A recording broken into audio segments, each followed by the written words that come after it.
Good morning, good afternoon, good evening, Fabulites. This is Angela, and I have some questions for you. What opens with the hands of Daniel and closes with Cato back with the underground?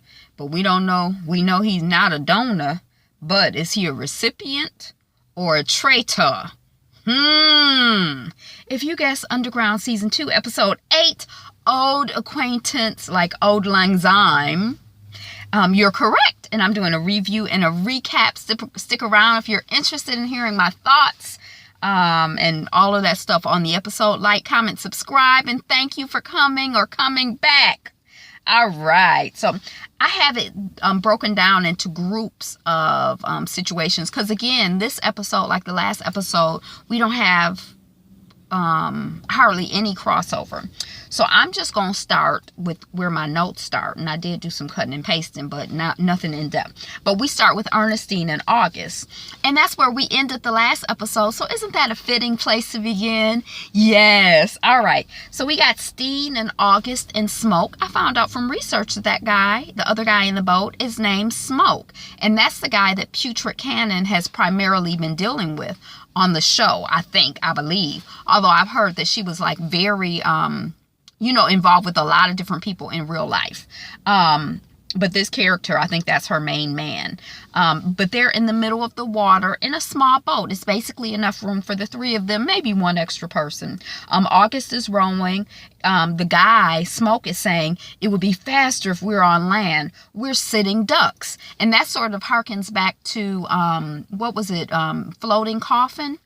It harkens back to that in season 1. There might have been an episode called Floating Coffin, or they might have referred to Floating Coffin when some of the Macon 7 were on a boat just floating down the river. So down the river. August says nothing at first. He just drinks. And then Smoke keeps talking. He tells Smoke to be quiet and shut your mouth. Smoke has mentioned that Putrid Cannon wants Steen's daughter, and Steen guesses that, she's like, Putrid, Patty who? And she's like, oh, Patty Cannon. Is it Patty Cannon? That's what she's asking, but she's figured it out. Our girl is smart. Then the next time we come back on them, they're still on the small boat, but this time Smoke is rowing and August is drinking. They get shot at, and Steen's non-swimming self jumps in the water. Smoke goes after Steen because August is still drinking. He's just looking. So Smoke figure if he don't do it, nobody else is going to do it because it's just him and August. Smoke finds Steen's laudanum. Is that how you pronounce it? Her drugs. He found her stash. And they have to leave the boat and go on land. I think somebody is shooting at them. I'm not really clear about what's going on, but they do have to leave the boat and go on land. The next time we come up upon them, they're moving through swamps with Steen tied to a rope. She's asking what happened to Rosalie and what happened to your boys. She talking to August. August is like, what happened to your boys?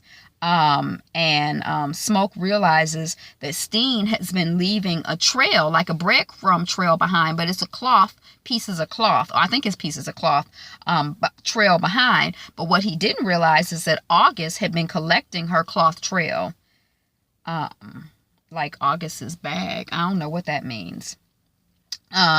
So then the next time we see these people, August and Steen are having a fireside chat. They're chatting, they're bonding about their lost sons. It's a little bonding session, and they both feel responsible for hurting their sons. Both of them are drinking, Steen and August. My boys, oldest, she asked, you asked what happened to my boys. My oldest was my favorite, and he was hung. And my youngest is being raised by the mistress. Killing Monster Tom caused me to lose the youngest. And so, she kind of feels like, her anger about Sam getting killed. Ernestine feels that her anger about Sam getting killed caused, all of the stuff that happened after that.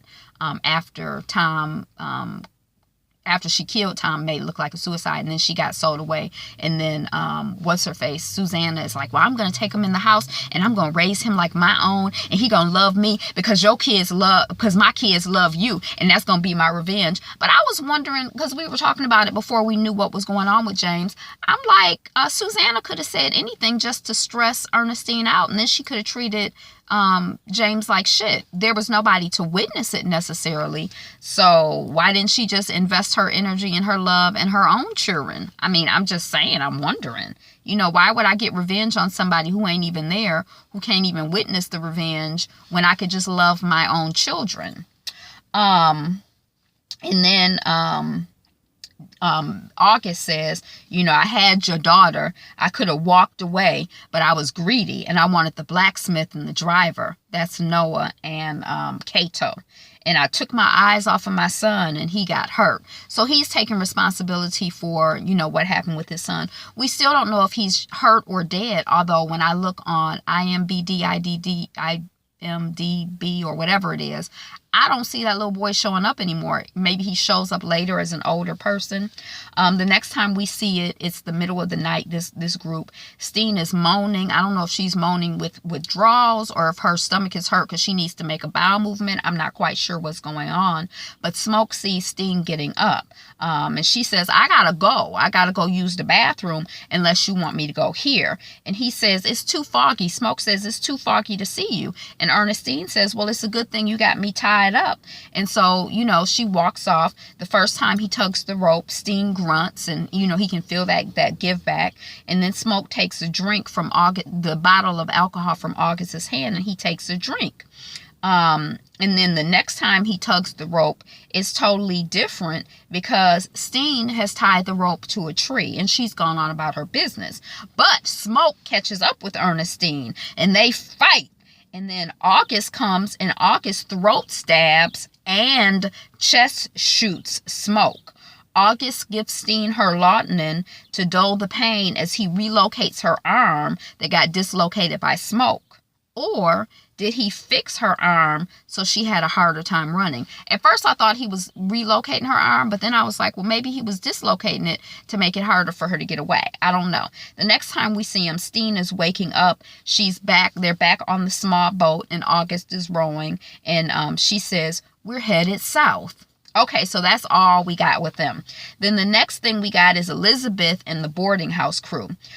We see Georgia having a bake sale. It's for the sake of the slave, the sign says. And it's failing. It's not doing well. And she's only using products that weren't made by slave labor, like honey instead of sugar. Because we all know, if you don't know, listen closely, sugar is evil. Elizabeth is back and she says that she'll buy all the free labor baked goods, and they hug and everything. And then while they're Georgia and Elizabeth are talking, they encounter one of Elizabeth's friends. It's like a frenemy type thing. They have a nice nasty conversation about the vile institution of slavery, and she would like to donate, but us women can really relate to the plight of the slave. But she's kind of giving Georgia the side eye. Like, I guess the word on the street is that Georgia has been passing and people are mad at her. You see people walking by and they're looking at her and giving her the eye and all of that stuff. Harriet, if we don't get okay, so then that's the end of that scene. Then the next time we come up on this, Harriet Tubman Moses is talking about, if we don't get the money for the train for Rose and Noah and them, that's going to add 7 days to the trip. Plus, there's little to no safe houses during that time. And then Elizabeth is tired. She says she's tired of the disparity and of begging good folks for help. Here, her nice nasty friend, I forget her name, is off traveling to India where there's so much culture, she says. And they just trying to get $5, $20, $100, whatever, to get these people, move these people into a more safe environment, theoretically. Harriet tells Elizabeth of this situation where she was waiting for $20 from a Mr. Johnson. She had a dream. She was going back to get her family, that Mr. Johnson, she needs to go to him for $20. Mr. Johnson is like, I don't think you need $20, maybe $5, maybe $2. She like, no, I need $20, and I'm gonna sit my behind right here and wait until you give me the $20. So while she's waiting, she gets the money, but not from him. She gets the money from people just giving donations, you know, here and there. And I don't know if they be giving it while she's asleep or what the story is, but anyway, she ends up getting the $20 and more. And you know, so she's saying, you know, you got to do your part and God will do God's part. And Elizabeth says, I don't really know what my part is. And Harriet asks her about her prayer life. Do you pray? And then the next thing we learn about is the Covington church heist. And that's a church across the river. It's a pro-slavery propaganda publishing site. So there's going to be a big crowd for Christmas, and that means it's going to be big money. So they're going in, and they figure if they have too many new white people show up, it's going to bring attention. But black people can show up. They're like invisible. Nobody going to notice. So it's a black woman that they have a distraction. The black woman has a bag of snakes that she lets loose in the church once the money has been collected. And then Elizabeth gets up and leaves. The black woman gets up and leaves. And then they both grab the money. And then an armed Georgia stops pursuit. The preacher comes out. He's like, you're evil, you know, and Georgia's like, you know, shut up, turn around and be quiet. Or she had a good line. I just didn't write it down. But, you know, she got her gun at him and she telling him to back up and shut up. And then we see Elizabeth getting involuntary. This is another scene. We see Elizabeth is getting an involuntary, and it's going to be a monthly donation from Lainey. Lainey was her frenemy with the nice, nasty conversation and relationship. And Lainey is like, what am I supposed to do? Put something in this basket? You got this empty box? And Elizabeth is like, yep, you can put cash, coins, and jewelry. Whatever you have, just fill the box up. Because Elizabeth has heard rumors too. She says she's heard rumors about Lainey and this one and that one, and she not afraid to tell her husband. And every month she not gonna be afraid to tell her husband. So go on and give me this money. And Elizabeth says, I feel that you're a good person inside, and I'm just helping you to find that good person that you are inside. Okay, so then so that's it for that crew for the most part. The Elizabeth boarding house crew. Then we're back down in Macon in Georgia. We with the Rose and the Noah crew. So we come into little Monster James being easily and gently dressed, and then going and observing Rosalie being roughly corseted to fit her baby belly into her old uniform. And James comes upon James, come on down and open your gifts. That's what Monster Susanna is yelling. And Rose is glaring at James. And she got the brand on her face and everything. And then the next day we see they're like in a Barnish type area in Macon, and it's Cora, and she gets snatched up by Noah. And Noah is like, you turned on us. And she like, nope, y'all are crazy. And y'all coming down here and this woman is pregnant. And then she realizes you ain't even know she was carrying in a child. And then Noah says that power ain't about placement or position. It's about people. So he needs someone inside because he gonna take the mistress so that we can take the house. That's his plan. Then the next scene we see is in the torture headquarters, i.e. the big house. Susanna sings and Rose serves. James and TR are opening gifts. James behaves himself and he's a good little boy, and TR acts like a nigger. That's what Susanna says. Rose, because TR is like, he getting a horse, and she like, yeah, if you behaved yourself and was a good little boy like James, you might be getting a horse too. But since you messed up your church clothes like a little nigger rolling around in the dirt or whatever you were doing, you get some more church clothes. That's what you get. Merry Christmas. Rose is still glaring at James, but she's interrupted by Monster Susanna, who's slapping, i.e. torturing, another captive, and then reinforcing Rose as property indirectly. So she says, she slaps the other little housewoman person who's, being held captive in the house, and says, you know where you belong. Go in the kitchen, go in the cookhouse or whatever, and make sure you eat, because I want the baby growing in your belly, my property, to be healthy or whatever. Okay, then the next thing we have is we're in the garden with a cabbage patch in the background. I thought that was so pretty. And they looking for a potential inside man. That's Noah and Cora having a conversation.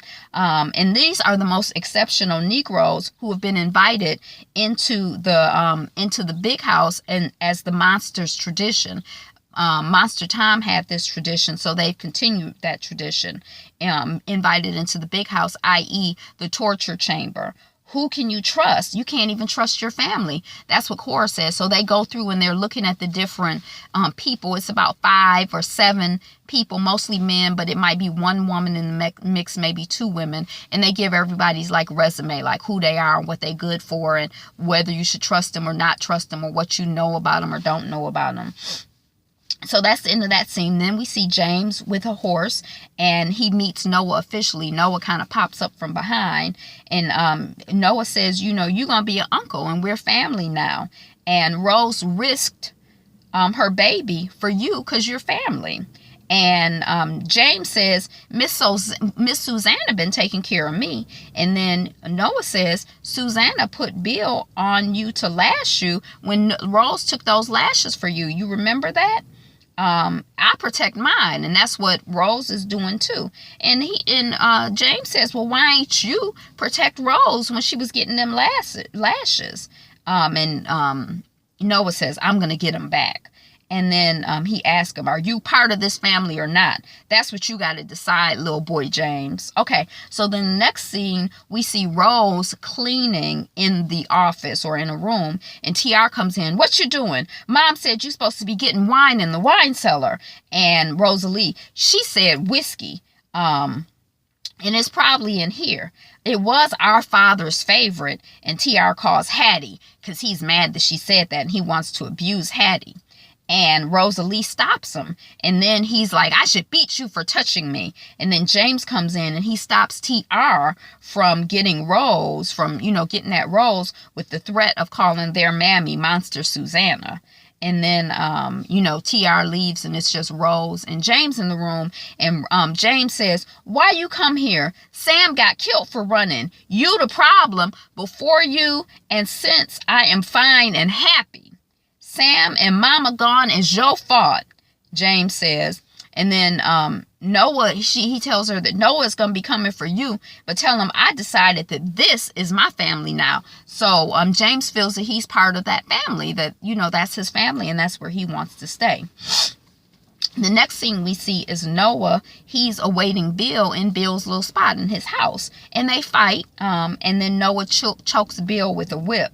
And let's hope that he choked him to death. I don't know if he's dead or not. We can only hope and pray. And then the next thing we see is Christmas dinner at the big house, i.e. the torture and captivity and forced labor central. And it's somber and awkward, and there are not really any smiles except for Monster Susanna. Every once in a while, she'll smile or whatever. And she's giving a speech, and she's talking about the work that we have all done together, and that James's dad gave, that the good blood of James's dad won out over the bad blood of James's mother. So when James hears her talking about niggers, and when James hears her talking about good blood and bad blood, I guess that he's internalized this because he's a child, and even grown-ups internalize certain self-hate. So I guess he's hating the black part of himself and he's loving the white part of himself. And, I guess he's just absorbing this propaganda and misinformation. So I thought that was funny.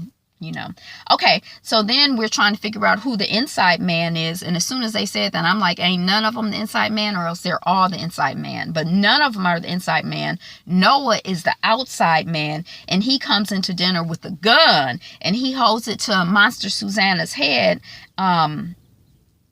And James says, and says, Rose, James, let's go. And then James says, don't hurt her.